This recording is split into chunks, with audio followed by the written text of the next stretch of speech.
Елімізде жергілікті полиция қызметі жұмысын бастағалы 2 айға жуық уақыт өтті. Елордалық полицейлер жыл басталғалы 17 мың құқық бұзушыны жауапқа тартқан. Бұзақылық жасау деректерінің саны 800-ден асса, рұқсат етілмеген жерде ішімдік ішкен және қоқыс тастап ұсталғандардың саны 3 мыңнан, ал қоғамдық орындарда темекі шегіп ұсталғандар 4 мыңнан асады. Индира Жылқайдарова толығырақ. Астаналық полицейлер аса қырағы. Жаяу жүргіншілер жолағының шетіне көлік қалдыру дерегі бойынша тәртіп сақшысы куәгердің көзінше нөмірін сыпырып хаттама қыстырып кетті. Әрине, тәртіпке бағынбайтындар, ережені жөнді білмейтіндер кездеседі. Дегенмен ұсақ түйекті бірден көріп қоятын осы сақшылардың арқасында ереже бұзушылық еселеп азаяды деген сенім бар. Шерифтер секілдіміз ғой енді. Біз шетелдік тәжірибені енгізіп, үйреніп көрдік, зерттедік. Бірақ біздің жергілікті полицияның өзіндік бір ерекшелігі болуы керек. Бәлкім шетелдіктер болашақта бізден үйреніп жүрер, кім білер.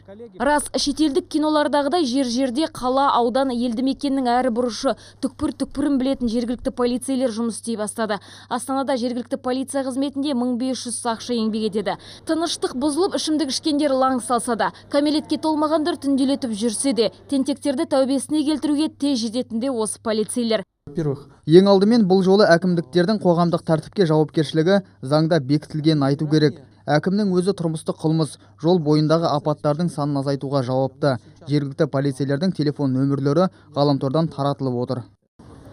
Расында ғаламтор сайттарында жергілікті тәртіп сақшыларының нөмірлері жазулы. Кез келген тұрғынның қалалық аудандық бөлімшелердің бастықтарына қоңырау шалып, ереже құқық бұзушылық туралы хабарлау мүмкіндігі бар делініпті. Бізде тексеріп көрелік. Мәселен, Астана қалалық жергілікті полиция қызметінің бастығы Бақытжан Малыбаевтың нөмірін теріп көрелік.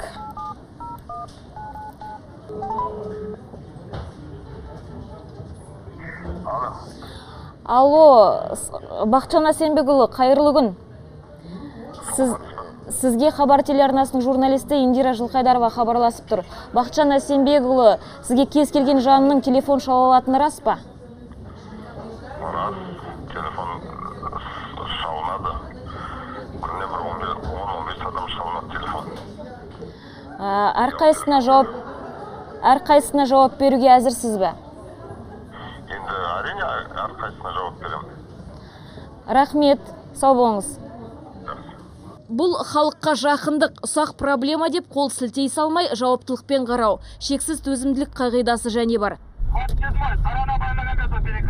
Қостанайлық сақшылардың да жұмысы қауырт. Мектеп оқушысының ұялы телефон ұрланған жайлы хабарлама түсе салысымен полицейлер шұғыл шараға көшті. Зыта жөнелген күдіктілерді ізін суытпай ұстап алды. 36-шы үйдің қасында жаңа екі күдікті баланы шықты. Екі күдіктің баланың ішіне тексерген кезде ұялы телефоны қалтасында жаңа болды. Жәбірленуші жаңа күдіктіні танып, сосын шақырып алды.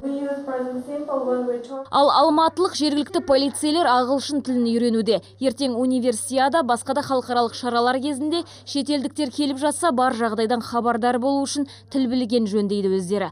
Индира Жылқайдарова, Санжар Жартиев аймақтағы тілшілердің көмегімен қорытынды жаңалықтар.